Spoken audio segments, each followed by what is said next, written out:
Hello, everybody. Welcome to the fascinating world of astrology. In this video, I want to take a look at the last solar eclipse that we had a couple of days ago and present some events that correlated with it, and they were quite spectacular, as usual, or as so often when it comes to eclipse. So let's take a look at the eclipse, which was a partial eclipse, so the sun was not completely covered, you see here, similar to the picture up here. Nevertheless, it brought about some remarkable events, and let's get into it. The eclipse itself, let's have a look at it. It happened 5th of January, around that time, and the eclipse degree was on 15 Capricorn, as you see here. And I made this chart for a place in California, Cupertino, and use here in the end of this video why I chose that place. To get into the matter, remember, or most of you I guess know, that the US shutdown, government shutdown is in function, or is running for 2 weeks or so already, and as a matter of fact, as a miracle, as miraculously as it may be, here the current eclipse on 15 Capricorn is just falls exactly on the second cusp of the national chart, according to Zibli, the US national chart, which is one of the most used one for USA. You see the eclipse degree is right here on the second cusp, but not only that, it's also squared to the Lord of the second house, which is on 15 Libra. And see that degree in play a lot as well in this video. So this, just to take note, and maybe if you doubt the existence of astrology or how obvious it can be, this is the example to present or to prove or to show it. So, but let's get into the most important thing in life, and that's of course sport. Start off with a guy from tennis, current number one, Novak Djokovic, who is a smart man and usually wins, but this time, last week, he had to drop out in semi-final in Doha in Qatar, and it wasn't his best week, and how could it be with eclipse right on his ascendant? You see, this is a timed birth chart, so his ascendant is on 15 Capricorn, and the eclipse fell right on it. So some disappointment for him. It was remarkable because in the semi-final he was a set up already and a break up in the second set already as well, and still he couldn't make it. He lost the set, and then he lost the match against a 6-1 outsider Spanish guy, Bautista Agut, his name.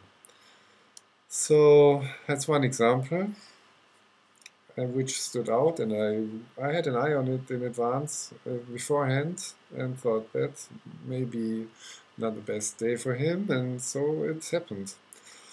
So next example, this is like a remarkable thing of that weekend in terms of sports. Real Madrid lost the next match. They lost at home against Real Sociedad San Sebastian.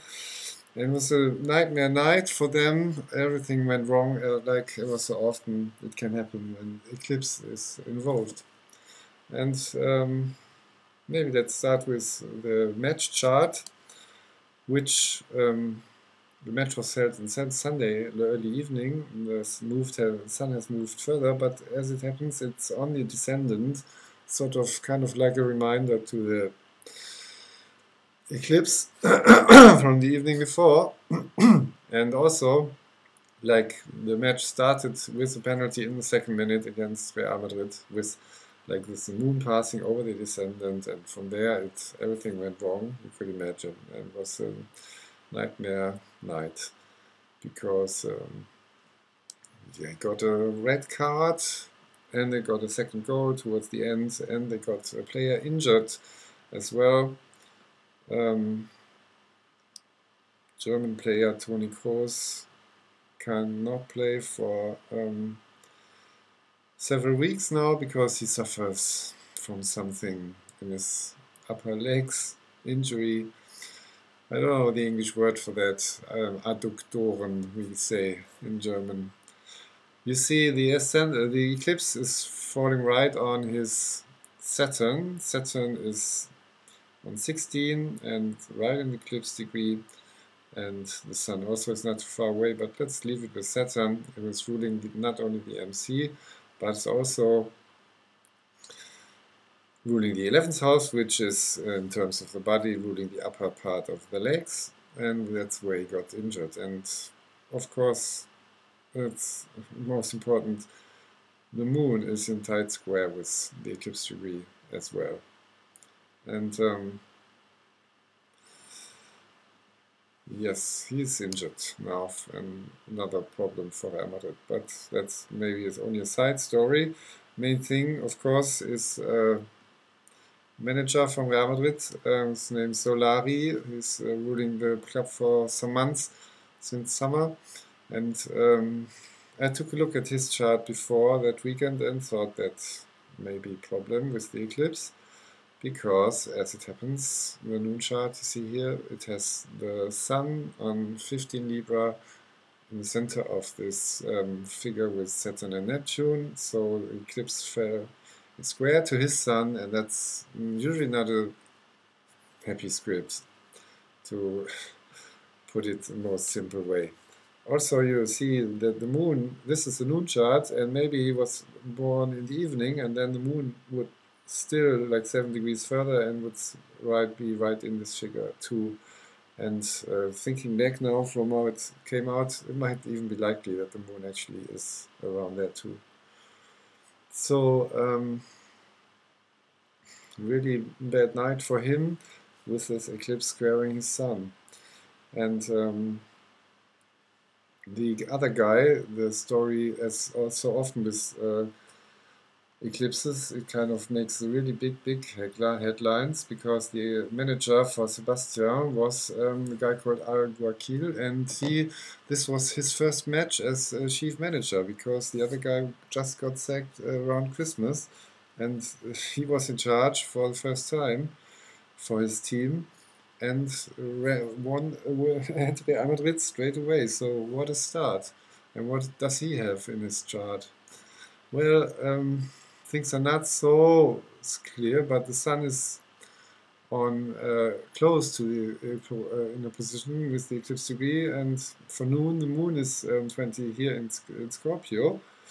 So again, this is speculation, but the moon, he might have been born early with the moon on 17 Scorpio, and then you would kind of get a case, because the eclipse would sort of connect picking the moon and the Sun that is in trine with the moon. So if you have a bigger picture, you raise the orbs and work with bigger orbs as well. So that's a possibility.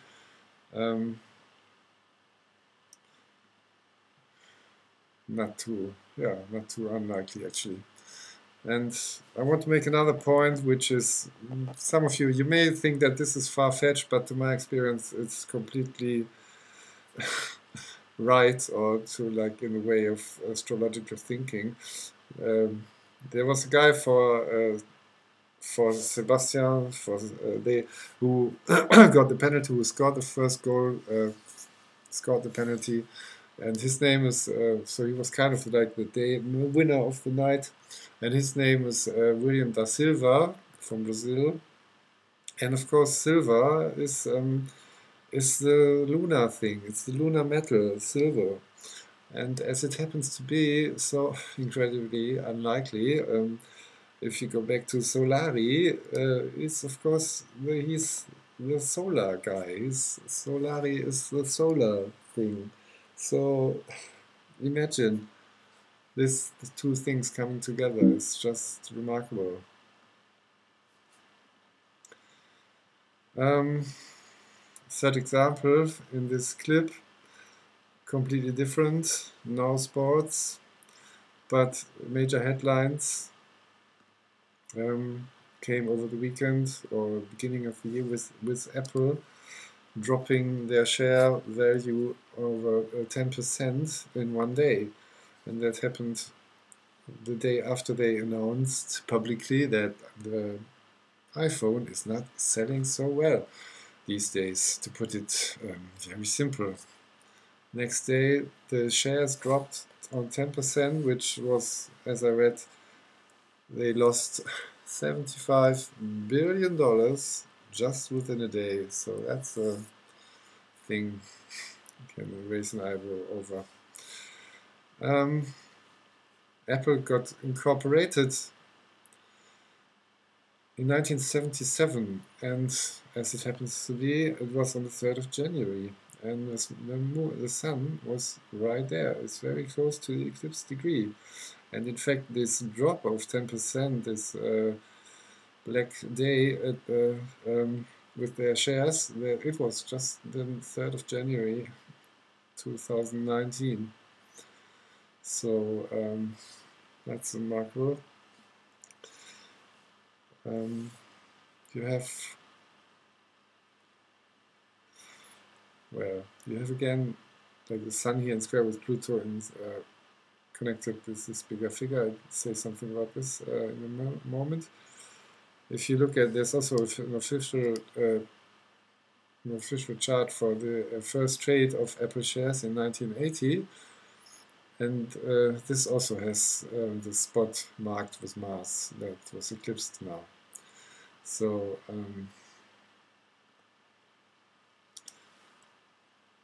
Steve Jobs, of course, is the man of Apple, for Apple, and apparently, as it seems these days, he can't really be replaced by anyone with the same spirit, I guess.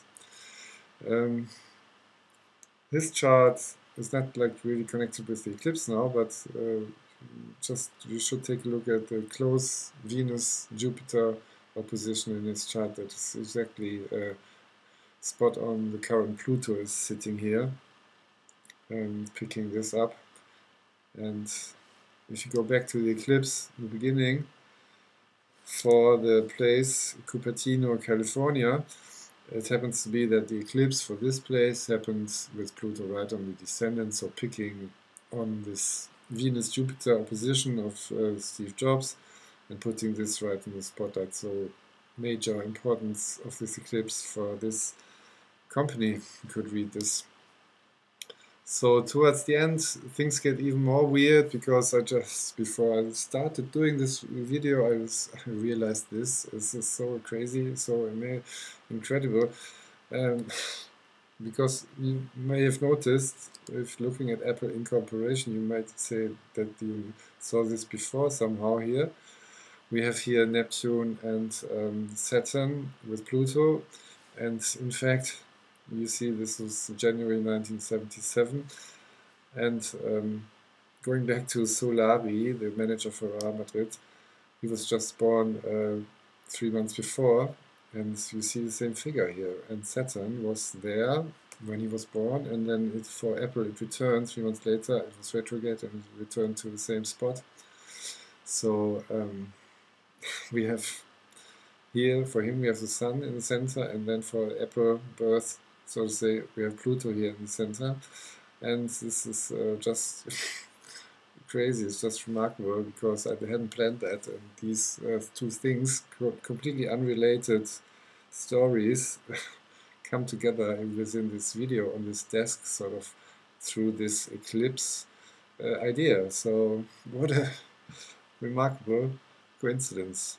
So there would be many things to talk about still, but I'll leave it with that and just make the headlines here. And I hope you find it interesting, like I do, and see you next time. Bye bye.